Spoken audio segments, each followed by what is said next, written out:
कुछ दिनों से असम का स्टेट का न्यूज़ चैनल में हम लोग देखने मिला कि दिल्ली में जो डिमासा भवन कंस्ट्रक्शन के नाम में जो टेंडर हुआ उसमें बहुत बड़ा घोटाला हुआ है। तो उसके बारे में आज हम एडिशनल चीफ इंजीनियर जो रोड एंड ब्रिज ऑफिस में आया, लेकिन अनफॉर्चुनेटली एडिशनल चीफ इंजीनियर मौजूद नहीं है, साइड में गया है। लेकिन हम लोग का जो लेटर्स देना है हम दिया है, साथ साथ में दूसरा मटेरियल्स भी हम दिया और स्टाफ के साथ भी बातचीत किया है कि ऐसे एज पर DSD-J और government of India, government Assam का जो मेमोरेंडम ऑफ सेटलमेंट, इसका एग्रीमेंट का हिसाब से दिल्ली में डिमासा भवन का एग्रीमेंट का था। उसी का एग्रीमेंट को इम्प्लीमेंट करने के लिए दिल्ली सरकार ने लैंड अलॉट किया है और ये फंड भी सेंक्शन किया फॉर कंस्ट्रक्शन ऑफ भवन। तो बहुत अच्छा बात, खुशी का बात है, क्योंकि वो भवन बनना चाहिए। लेकिन वो जो भवन बनेगा, जो फंड जो एलोकेशन दिया है, वो सही तरह से यूटिलाइजेशन होना है।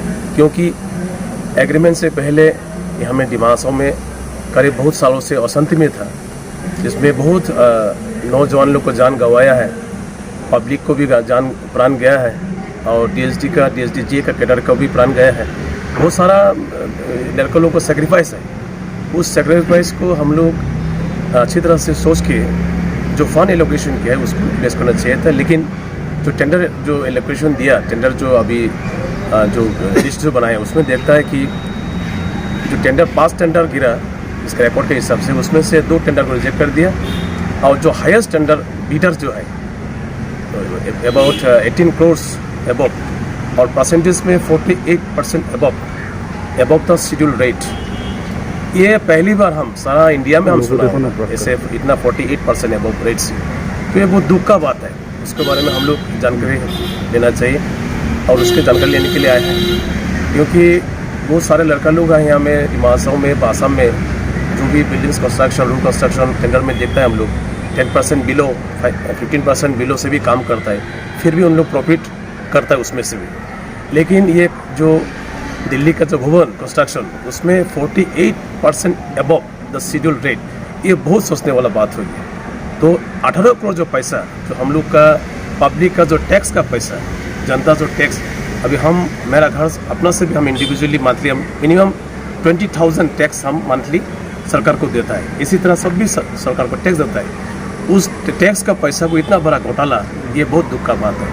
और इसमें बहुत बड़ा साजिश है जैसे लगता है, क्योंकि उसमें काउंसिल का, सरकार का और जो कॉन्ट्रैक्टर चिरंजीत गांधी का हमें बहुत बड़ा नेक्सस है वहाँ। क्योंकि जो 18 करोड़ जो एक्स्ट्रा जो 48% अबव जो दिया है, वो शायद काउंसिल का CM, EM और स्टेट का मिनिस्टर लोग को उनमें से बंटवारा करने के लिए ऐसा किया, मुझे लगता है। तो इसलिए आज हम जो टेंडर का जो रिजल्ट जो निकला, उसके हिसाब से देखा है कि जो 2 टेंडर जो रिजेक्ट किया, वो रिजेक्ट करने वाला उनका जो हार्ड कॉपी है, वो हार्ड कॉपी सबमिट नहीं किया बोलते। लेकिन जो न्यूज़ में निकला है, उसमें हार्ड कॉपी सबमिट करने वाला फुटेज, वीडियो फुटेज भी न्यूज़ में निकला है। और आज पेन ड्राइव का जो कॉपी, CD कॉपी जो है वीडियो फुटेज का, वो आज सबमिट कर दिया। ये जेन्युइनली जो 2 कॉन्ट्रैक्टर जो रिजेक्ट किया है, उन लोग हार्ड कॉपी सबमिट किया है। तो हार्ड कॉपी कहाँ चला गया, ये तो बहुत बड़ा रहस्य का बात है अंदर में। तो इसलिए यहाँ में बहुत बड़ा घोटाला है।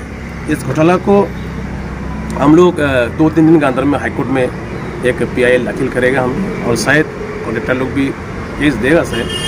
तो इसको सही तरह से जांच होना है हाईकोर्ट के जरिए से, और जो इसमें इन्वॉल्व है उसको एज पर लॉ उनको पनिशमेंट देना चाहिए। और भविष्य में ऐसा घोटाला को हम लोग बंद करना चाहिए। देखिए, जो पॉलिटिक्स जो है, पॉलिटिक्स जो राजनीति बोलता है, वो सेवा का बात, सेवा आदमी को सर्विस देना है। लेकिन आजकल ऐसा लगता है कि पॉलिटिक्स एक सेवा नहीं है, सर्विस नहीं है, वो एक पैसा कमाने का, संपत्ति हड़पने का ये एक जरिया बन गया अभी, ऐसा लगता है। क्योंकि जितना भी जो पॉलिटिक्स में आया है, डिमासा में EM हो, CM हो, उन लोग हमेशा किस तरह से, कहाँ से पैसा यह करेगा, इनकम करेगा, कैसे कहाँ के सरकार की ज़मीन को हड़पेगा, उनको ऑक्युपाई करेगा फोर्सफुली, ये धंधा हो गया। ऐसा नहीं होना चाहिए भविष्य में। पॉलिटिक्स जो है, राजनीति है, एक सर्विस है, फ्री सर्विस है, पब्लिक को सर्विस देना है। ये मेंटेलिटी रखते हुए आज सब डिमासा को जनता भी सोचना चाहिए। क्योंकि देखिए, जो भक्त और जो वोटर्स बोलता है ना, उसमें हम लोग फ़र्क समझना चाहिए। हम लोग वोटर बनना चाहिए, एक सच्चा नागरिक, एक जेन्युइन नागरिक बनना चाहिए। अगर भक्त बनना है, भक्त बनना है तो आज देखिए आसाराम और मोदी में क्या फ़र्क है? फेस एक ही फ़र्क है, कुछ फ़र्क ही नहीं। तो आसाराम को प्रधानमंत्री बना दो और जो इसके बोलता है राम रहीम उसको होम मिनिस्टर बनाओ, और एक तो है ना ये निर्मल बाबा उसको हेल्थ मिनिस्टर बनाओ। तो ये है भक्त का तरीका। लेकिन हम लोग सच्चा नागरिक, सच्चा आदमी को चुनना है और अच्छा सरकार होना है जो पब्लिक को सर्विस दे सके, और जो हम लोग को टैक्स का मनी जो है, टैक्स का पैसा जो है वही सही तरह पब्लिक में यूटिलाइज हो सके। यही हमारा मकसद है।